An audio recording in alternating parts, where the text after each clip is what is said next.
இன்றைக்கி நம்ம என்ன பார்க்க போறோம்னா யூனிட் 6 என்ன சொல்லுவாங்கன்னா securities and exchange board of India. இது ஷார்ட் ஃபார்ம் என்னன்னா சிபின்னு பார்ப்போம். சிபினா என்ன அப்படின்னு பார்த்தோம்னா இது வந்து ஒரு ப்ரொடெக்ஷன் ஆஃப் இன்வெஸ்டர்ஸ்க்கு வந்து ஒரு ப்ரொடெக்ஷன் கொடுக்கறதாகவும் ஒரு ஸ்டாச்சுட்டரி பாடியாகவும் இருக்குது. தென் வந்து மார்க்கெட்டோட டெவலப்மெண்ட் வந்து இதுதான் வந்து ரெடியாக ஒரு ஹை லெவலில் கொண்டு வருது. ஒரு ஃபேராக இருக்குது, ஃபேர் அண்ட் டிரான்ஸ்பரன்சியாக இருக்குது அப்படின்ற மாதிரி சொல்லியிருக்காங்க. சிபி வந்து எப்போ வந்து எஸ்டாப்ளிஷ் ஆச்சுன்னு பார்த்தோம்னா 1988 வந்து ஒரு நான் ஸ்டாச்சுட்டரி பாடியாக வந்து எஸ்டாப்ளிஷ் ஆச்சு. இதோட ஒரு ஃபேர்னஸ் வந்து நல்லா இருக்குன்னு சொல்லி பார்லிமெண்ட் வந்து ஒரு ஆக்டாகவே வந்து 1992 வந்து சிபி ஆக்ட் 1992 வந்து பாஸ் பண்ணிட்டாங்க. இப்போ வந்து ஸ்டாச்சுட்டரி பாடியாக இருக்குது. ஆப்ஜெக்டிவ் என்னன்னு பார்த்தோம்னா செக்ஷன் 11 வந்து சொல்லியிருக்காங்க. இன்வெஸ்டர்ஸோட இன்ட்ரெஸ்ட்லாம் வந்து ப்ரொடெக்ட் பண்ணது, ப்ரொமோட் டெவலப்மெண்ட் செக்யூரிட்டி மார்க்கெட்னு சொல்லியிருக்காங்க, ரெகுலேட் செக்யூரிட்டிஸ் மார்க்கெட் அப்படின்னு சொல்லியிருக்காங்க. இதில் என்ன பவர்ஸ் அண்ட் ஃபங்க்ஷன்ஸ் இருக்குது அப்படின்னு பார்த்தோம்னா ப்ரொடெக்டிவ் ஃபங்க்ஷன் சொல்கிறாங்க. அதாவது இன்னர் ட்ரேட்லேருந்து ப்ரிவென்ட் பண்ணி வச்சிருக்காங்கன்றாங்க. இதில் வந்து ஃப்ராட்லண்ட் அண்ட் அன்ஃபேர் ட்ரேட் ப்ராடக்ட்ஸ்லேருந்து ப்ரொஹிபிட் பண்ணியிருக்காங்க. இது வந்து என்ன விஷயம் மெயின் கண்டென்ட்டாக இருக்குன்னு பார்த்தோம்னா ப்ரொமோட் ஃபேர் டீல்ஸ் ஒன்லி அப்படின்ற மாதிரியும் சொல்லியிருக்காங்க. இதை எந்த கேஸில் பார்ப்போம் அப்படின்னா சிபி விசஸ் கிஷோர் ஆர் அஜ்மீரா. இந்த கேஸில் என்ன பண்ணியிருப்பாங்க, மேனிபுலேட் பண்ணியிருப்பாங்க ஷேரோட ப்ரைஸை. அதாவது என்னன்னா அவங்க நார்மலாக தான் நடத்தியிருப்பாங்க. பட் என்னன்னா ஒரு ப்ரீ பிளான் மூலமாக வந்து அந்த ட்ரேடு வந்து என்ன இருக்கும்னா அந்த ப்ரைஸ் வந்து ஒரு மேனிபுலேட்டாக ஆயிருக்கும் அப்படின்ற மாதிரி சொல்லியிருக்காங்க. ஒரு ப்ராப்பரான எவிடன்ஸ் வந்து அந்த இடத்துல இருக்காது. ஸோ பட் சிபி ஆக்ட் மூலமாக வந்து ஜட்மெண்ட் வந்து சுப்ரீம் கோர்ட் என்னன்னு கொடுத்துருப்பாங்கன்னா டைரக்ட் எவிடன்ஸ் வந்து நாட் நெசசரின்னு சொல்லிட்டு சர்க்கம்டன்ஸ் எவிடன்ஸை வச்சே வந்து இது வந்து ஒரு இன்னர் ட்ரேடிங் தான், மார்க்கெட் வந்து மேனிபுலேட் பண்ணிட்டாங்கன்னு சொல்லி ப்ரூஃப் பண்ணிடுவாங்க. செகண்ட் ஒன் என்னென்னா டெவலப்மெண்ட் ஃபங்க்ஷன். அதாவது ட்ரைனிங் வந்து ஆஃப் இன்டர்மீடியட்ஸாக இருக்கணும். அதாவது மிடில் பர்சன் மூலமாக வந்து ஒரு ட்ரைனிங் நடக்கும். ப்ரொமோஷன் ஆஃப் இன்வெஸ்டரோட எஜுகேஷனுக்காக இருக்கும். தென் இது செல்ஃப் ரெகுலேஷன் ஆர்கனைசேஷன், ஒரு எஜுகேஷனுக்காக வந்து என்கரேஜிங் செல்ஃப் ரெகுலேஷன் ஆர்கனைசேஷனாக இருக்கும் அப்படின்ற மாதிரி சொல்லியிருக்காங்க. ரெகுலேட்டிங் ஃபங்க்ஷன் அப்படின்ற மாதிரி சொல்லியிருக்காங்க. ரெகுலேட்டிங் ஃபங்க்ஷன் அப்படின்னா register stock brokers, sub brokers அப்படின்னு சொல்லியிருக்காங்க. ரெகுலேட்டிங் மியூச்சுவல் ஃபண்ட்ஸாக இருக்கும். Regulating take over of company அப்படின்னு சொல்லியிருக்காங்க. பவர்ஸ் ஆஃப் சிபி வந்து என்னன்னா ஃபர்ஸ்ட் ஒன் வந்து power to make rules and regulation.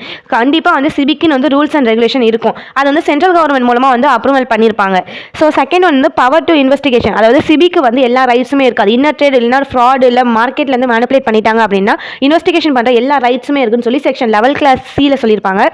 இந்த கேஸில் பார்ப்போம் SEBI versus Sahara India real estate corporation. இந்த கேஸில் என்ன சொல்லியிருப்பாங்க அப்படின்னா சகாரா கம்பெனி வந்து அரைஸ் பண்ணியிருப்பாங்க மணியை வந்து மில்லியன்ஸ் கணக்கில் வந்து இன்வெஸ்டர்கிட்ட.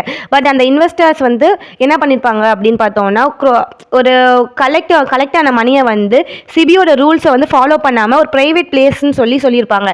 ஸோ ஜட்ஜ்மெண்ட் வந்து என்ன இருக்குன்னா வந்து ஒரு 50% வந்து மேலே வந்து செக்யூரிட்டி இஷ்யூஸ் வந்து பண்ணுனா அதை வந்து பப்ளிக் இஷ்யூன்னு தான் சொல்லணும். பட் இந்த இடத்துல வந்து ஒரு ப்ரைவேட் பிளேஸ்மெண்ட்னு சொல்லியிருக்காங்கல்ல. ஸோ இந்த இடத்துல சிபிக்கு அகெயின்ஸ்டாக இருக்காங்க. இவங்க வந்து ஒரு அன்ஃபேரான விஷயம், அதாவது சிபி வந்து அப்ரூவலே கொடுக்காம வந்து ஒரு விஷயத்தை பண்ணியிருக்கனால இந்த இடத்துல 24 crore வந்து ரீஃபண்ட் பண்ணணும், அந்த ரீபேமெண்ட் பண்ணணும் 50% இன்ட்ரெஸ்டோடு சொல்லி கோர்ட் வந்து டிசைட் பண்ணியிருப்பாங்க.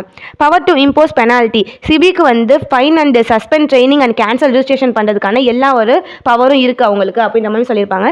சிபியான இன்னர் ட்ரேடிங் அப்படின்னு பார்த்தோம்னா சிபி வந்து என்னன்னா ஒரு அன்பப்ளிஷ் ப்ரைஸ் வந்து சென்சிட்டிவ் இன்ஃபர்மேஷனாக இருந்தாலுமே அது வந்து இன்னர் ட்ரேடுன்னு சொல்லி அவங்க வந்து முடிவு பண்ணிட்டாங்கன்னா அது ஒரு ராங்ஃபுல் விஷயம் தான் அப்படின்ற மாதிரி சொல்லியிருக்காங்க. இது வந்து ராகேஷ் இந்த கேஸில் அதை வந்து நம்ம பார்ப்போம். இந்த கேஸில் வந்து என்ன சொல்லியிருப்பாங்கன்னா சிபி வந்து இவர் வந்து ஒரு இன்னர் ட்ரேடில் பண்ணியிருப்பாரு, கான்ஃபிடென்ஸ்லாம் பண்ணியிருப்பாங்க இன்ஃபர்மேஷன்லாம். பட் வந்து அது வந்து ஒரு சென்சிட்டிவான விஷயம் இல்லை. என்ன தான் இருந்தாலும் அன்பப்ளிஷான ப்ரைஸை வந்து சென்சிட்டிவ் இன்ஃபர்மேஷனை யூஸ் பண்ணியிருந்தாலுமே அது தப்பான நல்ல விஷயம், குட் இன்டென்ஷனில் பண்ணியிருந்தாலுமே இது வந்து ஒரு தப்பான விஷயம் தான் அப்படின்னு இதுக்காக ஃபைன் வந்து இம்போஸ் பண்ணியிருப்பாங்க அவங்களுக்கு. SEBI and take over code, அதாவது ஒரு கம்பெனி வந்து டேக் ஓவர் பண்ணணும்னா கண்டிப்பாக சிபியோட ரெகுலேஷனை வந்து ஃபாலோ பண்ணியிருக்கணும் அப்படின்னு சொல்லியிருக்காங்க. சிபி அண்ட் இன்வெஸ்டர் ப்ரொடெக்ஷன், அதாவது சிபியோட இன்வெஸ்டர் ப்ரொடெக்ஷன் எப்படி இருக்கும்னா அவங்களுக்கு ஏதாச்சும் கம்ப்ளைண்ட் இருந்துச்சுன்னா அதை சால்வ் பண்ணணும், அவங்களுக்கு வந்து எல்லா விஷயமே டிரான்ஸ்பரன்சியாக இருக்கணும்னு சொல்லியிருக்காங்க. அவங்க சொல்கிறத வந்து நம்ம கேட்கணும் அப்படின்னு சொல்லியிருக்காங்க. அந்த அப்பீலண்ட் அத்தாரிட்டி வந்து அதாவது அப்பீலண்ட் அத்தாரிட்டியில் என்ன சொல்லியிருக்காங்க அப்படின்னா நம்ம சிபியில் வந்து ஏதோ ஒரு விஷயம் நமக்கு அகேன்ஸ்டாக இருக்குன்னா நம்ம செக்யூரிட்டி அப்பீலண்ட் ட்ரிபியூனலில் வந்து நம்ம வந்து அப்பீல் போடலாம் அப்படின்னு சொல்லியிருக்காங்க. சிக்னிஃபிகேஷன் ஆஃப் த சிபி, அதாவது இந்த சிபின்றது வந்து நம்ம இந்தியாவில் உள்ள ஒரு மார்க்கெட்டு, செக்யூரிட்டி மார்க்கெட் வந்து ரொம்ப முக்கியமான விஷயம். இது இல்லைனா வந்து எதுவுமே வந்து ஃபேராக நடக்காது அப்படின்னு இதில் சொல்லியிருக்காங்க. எந்த கேஸில் சொல்லியிருக்காங்கன்னா கிளாரியன்ட் இன்டர்நேஷனல் லிமிட் இந்த கேஸ்லாம் சொல்லியிருப்பாங்க. என்னன்னு சொல்லியிருக்காங்க அப்படின்னு பார்த்தோம்னா ஒரு கம்பெனி டேக் ஓவராக பண்ணுறதா இருக்கட்டும், இல்லை ஒரு மார்க்கெட் செக்யூரிட்டி மார்க்கெட்டை வந்து பார்த்துக்கிறதா இருக்கட்டும், சிபி இல்லைனா நம்மளோட இந்தியாவில் வந்து எந்த ஒரு செக்யூரிட்டி மார்க்கெட்டும் வந்து ஃபேராகவும் ஸ்மூத்தாகவும் போகாது. சிபின்றது வந்து ஒரு முக்கியமான ரோலை வந்து இந்த இடத்துல வந்து நமக்கு கொடுக்குது, மேனிட்டரி அப்படின்ற மாதிரி சொல்லியிருக்காங்க. ஸோ இது ஒரு கம்பெனியில் முடியுது. தேங்க்யூ.